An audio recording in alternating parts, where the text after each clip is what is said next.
My name is Daniel Reed. I'm 34 years old and I live in Chicago, Illinois. I rent a small one-bedroom in Logan Square with creaky floors and a coffee shop downstairs that opens at 6.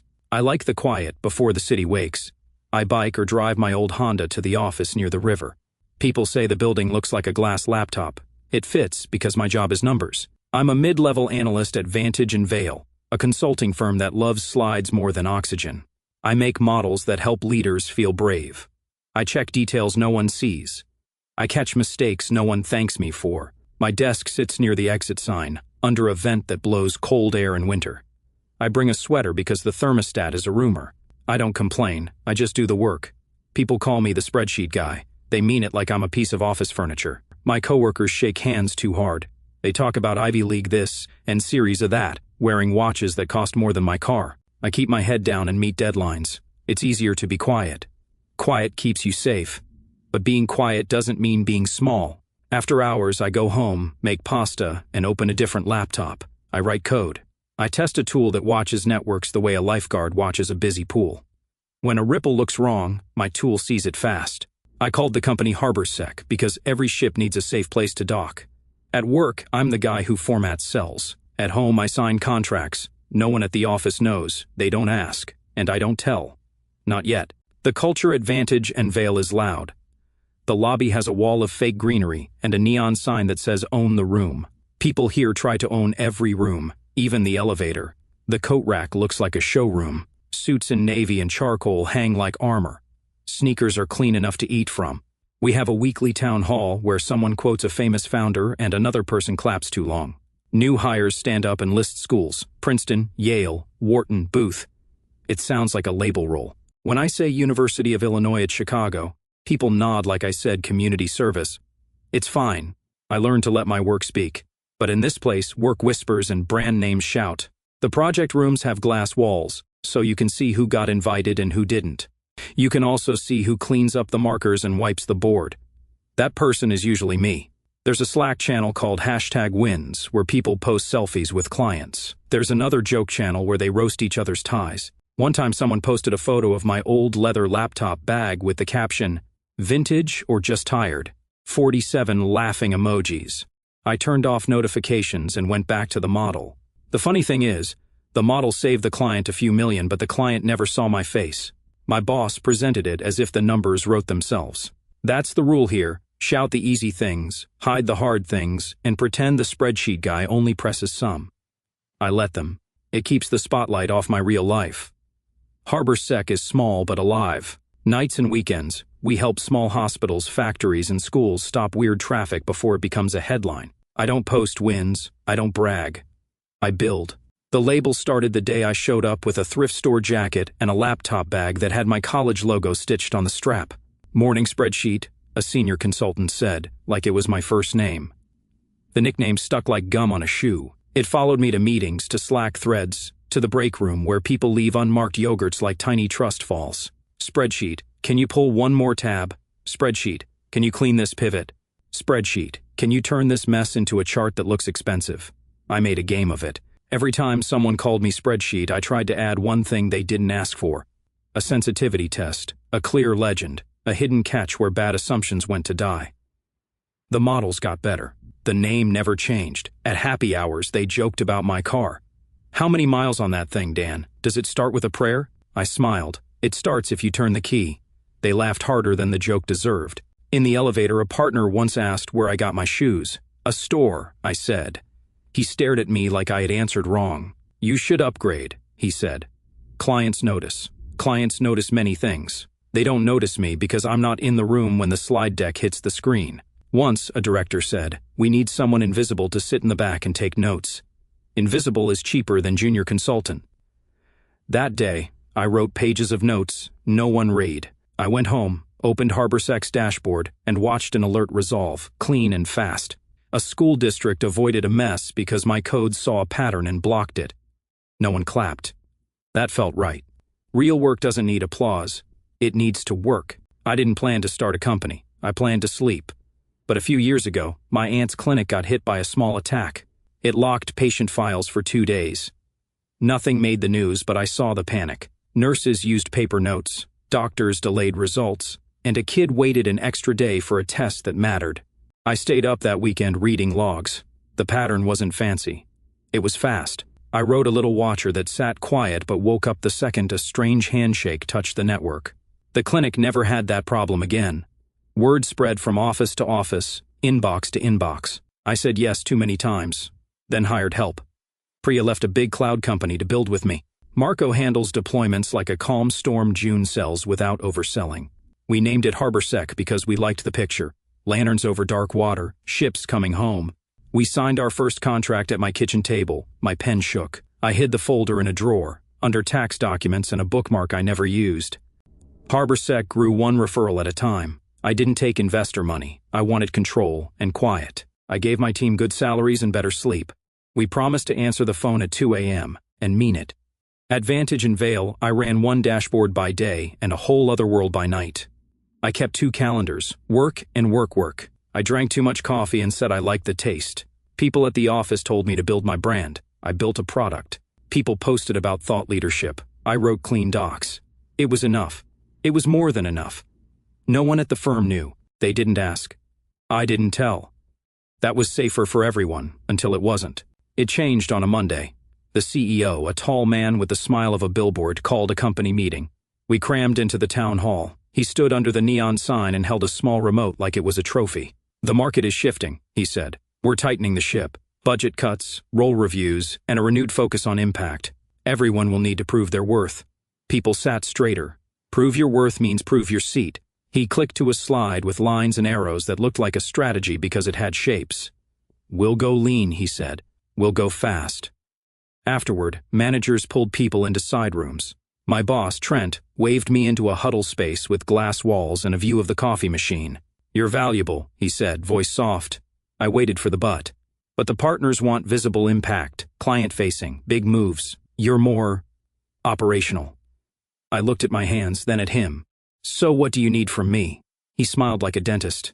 "Flexibility. We're reviewing roles. Some will shift, some will sunset. Be ready to show you can adapt." Sunset is a nice word for off. On Slack, a director posted, "We win by being bold." I closed the app and opened HarborSec's email. A school in Ohio thanked us for catching a strange ping from a foreign server. They sent a photo of second graders working on tablets with a note, "You saved a week of lessons." I stared at the photo until my eyes stung. At Vantage and Vail, I was expendable. At night, I guarded small places that trusted me. I knew which work mattered. Still, something in me tightened. If they wanted bold, I could be bold, just not the way they expected. The first insult came quick. Tuesday morning, Trent asked me to chat. We stood by the window, watching boats drag the river like quiet bugs. "Here's a thought," he said. "We could move you into a junior admin role for the quarter. Keep you useful while we figure out staffing." Junior admin was 2 rungs down and 3 tax brackets smaller. "Useful how?" I asked. "Scheduling, notes, cleaning trackers," he said. "Important glue work." He smiled like he'd gifted me a lifeboat, not a leak. "It'll show you're a team player." I thought about the word useful. Useful is how people describe duct tape in interns. "Can I think on it?" I asked. "Don't overthink," he said. "We need a yes fast." After lunch, he sent a calendar invite. New role draft. Draft meant decided. I stared at the meeting title and felt heat climb my neck. In the kitchen, a consultant poured cold brew and winked. "Heard you're moving to admin. Smart to grab any seat." I nodded because arguing would waste air. I went back to my desk, opened HarborSec's console, and watched alert lines scroll like quiet rain. Priya pinged me, "Client demo Thursday. Big one, Fortune 500. They asked if the founder can join." I typed, "Yes." Then I closed my eyes and smiled without meaning to. The building's air vent whispered over my head. Useful, I thought, and laughed once, low and sharp. They had no idea. By Wednesday, the pity help started. A coworker named Evan, who once bragged about paying a stylist to pick his socks, slid into a chair next to me. "Hey man," he said, voice soft like a sympathy card. "I know a recruiter. Entry-level ops roles, solid benefits, could be a good reset." I thanked him and kept typing. He leaned closer. "Also, your LinkedIn, it's empty. Want me to help punch it up? We can add some strategic impact bullets," he air-quoted. I closed my laptop. "I'm okay," I said. He frowned, confused, like I had refused a glass of water in a desert. Just trying to help, he said. Later, in the break room, 2 associates pulled me into a chair and opened a resume template. We can fix this in 10 minutes, one said. Highlight verbs, make you pop. I let them drag and drop adjectives for 5 minutes, then thanked them and took my old resume back. On Slack, a partner posted an article titled, Adapt or Die. In the comments, someone wrote, Facts. Someone else added a fire emoji. I muted the thread. In HarborSec's shared drive, June uploaded a draft statement of work for a large retail client. The number at the bottom made my stomach flip. 8 figures over 3 years. I reread it 3 times to be sure I wasn't dreaming.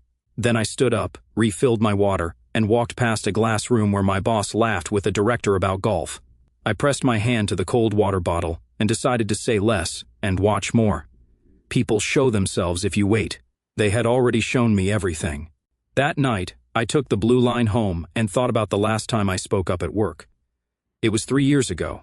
I had pitched a risk model that scored vendors by breach patterns instead of credit.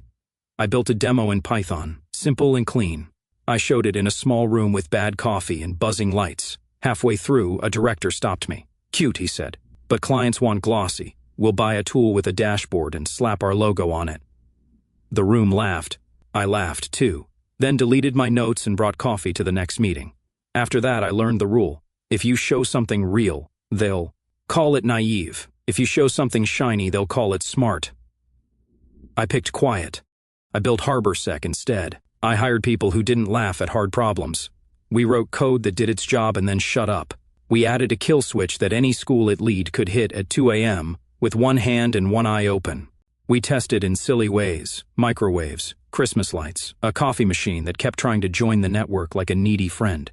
We found holes and patched them. We didn't pitch, we shipped. On my fridge, I taped a note, save small places. It looked corny. It kept me honest. In the window reflection, the city lights looked like code. I opened my laptop and typed until the sky got pale. When I finally slept, I dreamed of a long table and empty chairs, and the sound of a door opening from a place no one was watching. Thursday lunch is a ritual.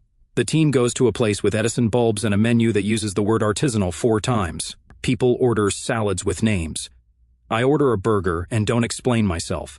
Today, they talked about bonuses and ski trips. A senior associate named Mia waved her hands when she spoke so her watch flashed in the light. Promotion memo dropped, she said. Finally.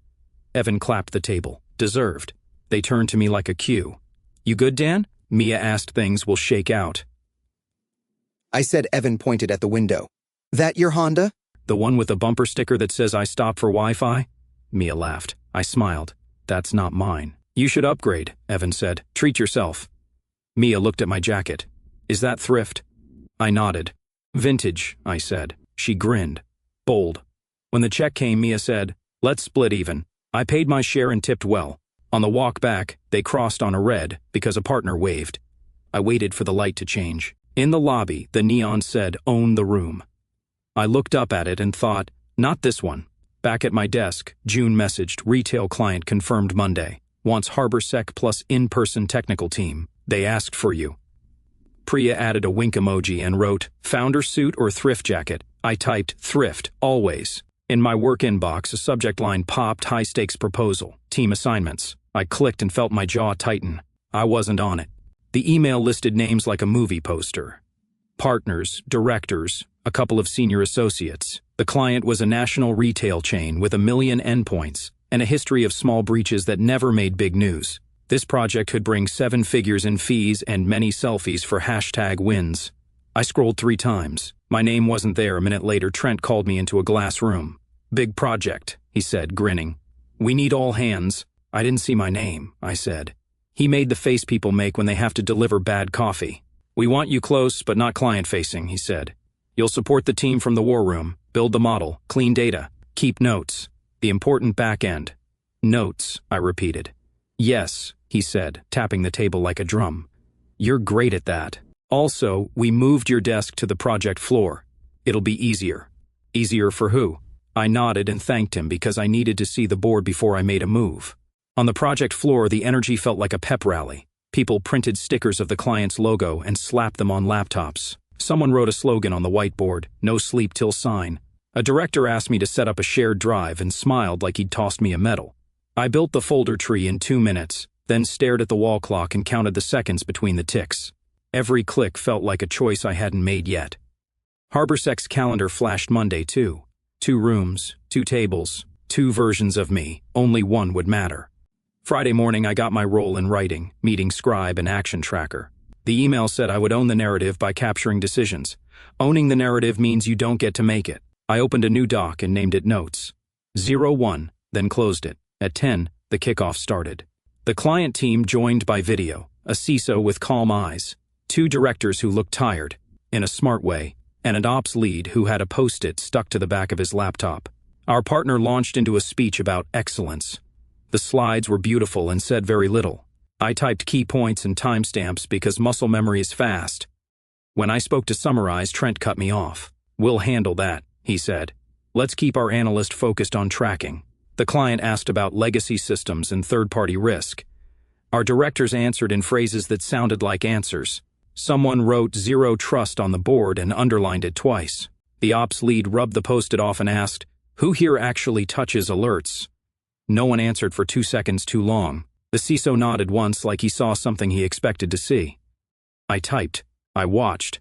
At lunch, in the hallway, Evan slapped my shoulder. Crushing those notes, spreadsheet, he meant it. That hit harder than an insult. I looked at the clock. Monday's big presentation would start at 9. Harborsec's meeting with the retail client security team would start at 9:30 in a building 6 blocks away. If the universe wanted to play games, I could play back. I texted Priya, "Move our team to 9:50 and bring the full crew." She replied with a thumbs up and a lightning bolt. I put my phone face down. I felt oddly calm. The boiling point came fast and stupid. In the kitchen, I waited for the microwave. Evan leaned next to me, scrolling his phone. He looked at my Tupperware. "Leftovers again?" "Yep," I said. "You know, if money's tight, I've got extra coupons," he joked. He smiled like we were both in on it. My laugh sounded wrong in my throat. "I'm good," I said. He slapped my arm.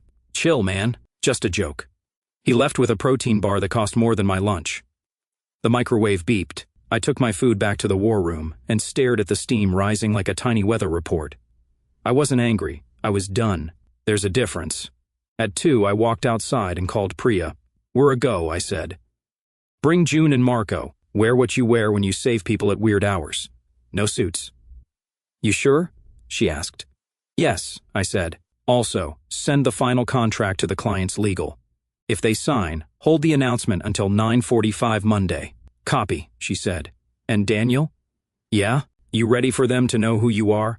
I looked up at the glass building, at my reflection in 10 stories of blue. "I'm ready for me to stop pretending," I said. I hung up, went back inside, and wrote a list of action items with neat checkboxes. I checked none of them. I didn't need to. A different list was in motion now, and it didn't live in the shared drive. Monday morning buzzed like a hive. Everyone pressed their suits, polished their lines, rehearsed their confidence. The $1 million client was coming in, and Brantley and Company was desperate to impress. I walked in with my old bag slung over my shoulder, same jacket as always. Nobody noticed me. Jason and Sarah were huddled at the head of the conference table, running through their slides. "Daniel, just stick to note-taking," my boss reminded me without looking up. "Yes, sir," I said quietly. My pen rested on the legal pad, but I wasn't here for notes. At 9:40, the room filled with executives and the client's delegation. Polished introductions, firm handshakes, gleaming smiles. At 9:45, right on cue, the door opened again. 3 people walked in, hoodies, jeans, backpacks, not suits. Heads turned, brows furrowed. My colleague shifted, confused. Jason whispered, "Who let the interns in?" My heart thumped steady. Priya nodded at me once, calm as ever. Marco rolled a chair against the wall. June set down her laptop with a quiet click. "Excuse me," the client's lead executive said, standing. "That's our cybersecurity team. We signed with them last night." Silence cracked across the table. My boss blinked. Jason's jaw went slack. Sarah fumbled her pen. Then the client added, "In fact, we signed with Daniel's company." Every sound in the room dissolved. It was like dropping a glass and watching it shatter in slow motion. My boss turned toward me, lips parted, but no words came. Jason stammered, "Daniel? Daniel who?" I closed my legal pad, slid the pen into my pocket, and stood. "Daniel Miller," I said evenly, "founder and CEO of Stratos Cybersecurity." Priya clicked her laptop open, projecting our logo on the screen. Clean, sharp, undeniable. The client continued. We've entered a $20 million partnership with his firm. Effective immediately, Stratos will handle our global cybersecurity operations. The words echoed in the silence. I felt my breath steady, my shoulders lighter. For years I had been the spreadsheet guy, the invisible man in thrift jackets. Now, the truth stood naked in the light, and no one could laugh it away. Jason tried. He forced a chuckle. You're kidding, right? Some side hustle? Priya didn't look at him. We don't hustle on the side, we build on the front. The client smiled faintly. We chose Daniel's team because they solve problems before we even know they exist. My colleagues stared at me like they had never seen me before. Maybe they hadn't. The meeting turned, hard and fast. Instead of Jason's rehearsed slides, the client asked me to walk them through our rollout plan. I stepped to the front of the room, my old jacket brushing the table edge. For once, nobody interrupted me. I explained the structure, the timelines, the redundancies we had built to protect data across 5 continents. My voice was steady, my words clear. I wasn't pitching anymore, I was executing. Behind me, Priya fielded technical questions. June mapped compliance protocols. Marco handled infrastructure queries. My colleagues, those same voices that once laughed over my coupon lunches, sat silent, their eyes wide. Even the CEO leaned forward, scribbling notes. At the end, the client clasped my hand. We're looking forward to this, he said. His grip was firm, his tone respectful. Respect. That was new. As the delegation left, I gathered my bag. My boss finally found his voice. Daniel, why didn't you tell us? I looked at him calmly. You never asked. The silence after that answer carried more weight than all the insults I'd swallowed over the years. My colleagues shifted uncomfortably, their confidence evaporating. Jason looked pale, Sarah bit her lip. Even my boss's usual smug tilt was gone. This is betrayal, he blurted, his voice rising. You hid this from us. I raised an eyebrow. You told me I wasn't fit for high-profile work. You offered me a junior admin role. My words were not bitter, just factual. He opened his mouth, closed it again. Priya shot me a look that said everything. Don't waste breath. The power dynamic had flipped, and everyone in the room knew it. Still, I wasn't there to gloat. I slung my bag over my shoulder and started toward the door. Where are you going? My boss demanded. I turned. Home. My note-taking duties are done. In the hallway, whispers followed me like shadows. He owns a company, 20 million? Daniel? I walked steadily, each step feeling lighter than the last. For years I had carried their mockery like bricks in a backpack. That morning I set it down for good. At the elevator, Jason jogged up, breathless. Look, man, we were just joking all those times, you know that, right? His smile twitched. I pressed the button without replying. The doors slid open, and for the first time I didn't feel small walking through them. I felt tall, even in my thrift store jacket. By afternoon, the CEO called me back upstairs. His office smelled of leather and desperation. He gestured for me to sit. Daniel, let's be adults, he said. You've clearly built something impressive. We'd like you to join the executive team here. Chief Technology Officer. Name your salary. He leaned forward, selling urgency like perfume. I studied him for a long moment. Once, that offer would have felt like salvation. Now, it felt like chains. I appreciate it, I said evenly, but I'm not looking for a title. I'm looking for growth. He frowned. We can give you that. I shook my head. Actually, I'm here to give you something. An offer. He blinked. An offer? I stood, adjusting the strap on my old bag. Stratos is acquiring your cybersecurity division. Papers will hit your desk by tomorrow.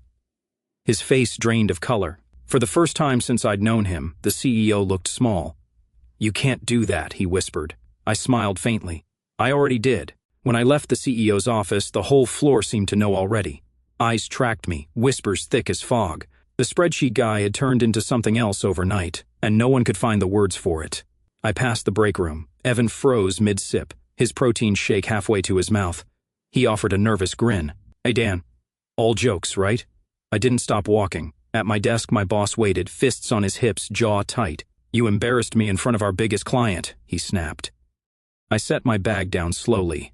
No, you embarrassed yourself when you underestimated me. His nostrils flared. You were supposed to be loyal. I almost laughed. Loyalty is earned, not demanded. Around us, coworkers pretended to type, but their ears burned for every word. For years, they had called me background noise. Now they listened. The next morning, I arrived to a different energy. People who once brushed past me now stopped to greet me. Some stammered apologies. Others tried to attach themselves like barnacles to a ship. Jason offered me coffee. Sarah asked about mentorship. Evan slid a chair closer in meetings. It was strange, the way power reshaped behavior, like iron filings snapping toward a magnet. But under the politeness, I saw envy too, raw, sharp. My boss confronted me again at noon, this time in his office, door shut. "Do you realize what you've done? You've ruined morale. People think you're some kind of hero." I shrugged. "That's your problem, not mine." His eyes narrowed. "You think you're untouchable now?" I leaned forward. "No. I think I finally stopped letting you touch me." The silence stretched. He had no comeback. For once, the man who always had a snide remark had none. Later that week, the CEO gathered the department. His speech was short, clipped. "We're undergoing structural changes. Some divisions will transition to Stratos effective immediately." Gasps rippled through the room. My coworkers turned toward me like I'd orchestrated the weather. Which, in a way, I had. I stood at the back, hands in my pockets, watching the realization settle on their faces. Some looked betrayed, others relieved. Burnout had been eating them alive. Maybe this was their release. The CEO tried to spin it as strategic partnership, but everyone knew. Stratos wasn't partnering. It was absorbing. Jason approached me afterward, his voice low. "So, will there be roles for us with you?" His eyes darted, searching for mercy. I didn't answer right away. I just said, "We'll see who actually wants to work, not just talk about it." That night, I sat in my apartment, lights low, city humming beyond the window. For the first time in years, I wasn't drained. I wasn't small. My phone buzzed with messages from colleagues, some begging, some congratulating, some just stunned. I ignored most of them. Instead, I opened my notebook, the same one where I'd once scribbled useless action items. On a fresh page, I wrote a new list. 1. Grow Stratos. 2. Protect my team. 3. Never hide again. I closed the book and leaned back. My reflection stared at me in the glass. Same thrift store jacket, same tired eyes, but something in the set of my shoulders had changed. I thought of all the lunches mocked, the old Honda jokes, the pitying smiles, and I realized they hadn't been laughing at me. They'd been laughing at a ghost they thought they knew. Now the ghost was gone. I was here. The following Monday, I walked into the office and felt the air bend. People stood straighter when I passed. Conversations hushed. It wasn't fear, it was adjustment. The world they thought they knew had tilted, and they were still finding their balance. Sarah stopped me by the elevators. "Daniel, I'm sorry for before. I didn't mean those things." I believed her, but I also knew the apology wasn't for me. It was for herself, to ease the guilt. At lunch, Evan sat across from me uninvited, trying too hard. "Man, you've always been the sharp one. We should have seen it." I stirred my coffee. "You didn't want to." He laughed awkwardly and changed the subject. I realized then that respect earned through shock is fragile. They saw me differently now, but not because they understood me, because they were scared they'd miss the storm forming right under their noses. Later that week, the CEO called me upstairs. His tone had softened, almost desperate.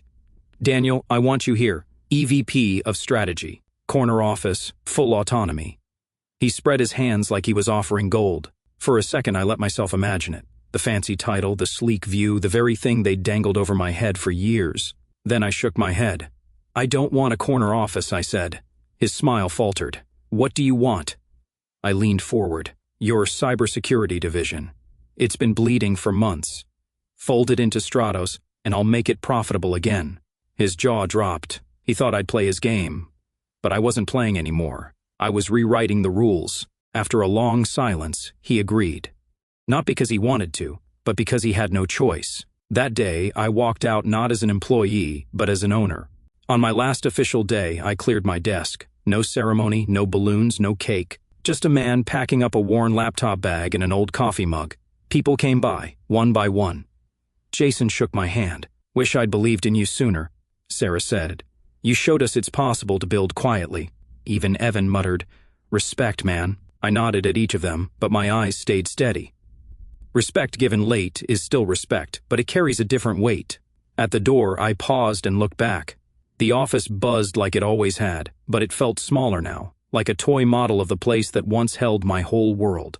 I smiled and whispered, mostly to myself, "Never underestimate the quiet ones." Then I left. Outside, the city was alive, and so was I. My story wasn't about revenge. It was about finally being seen.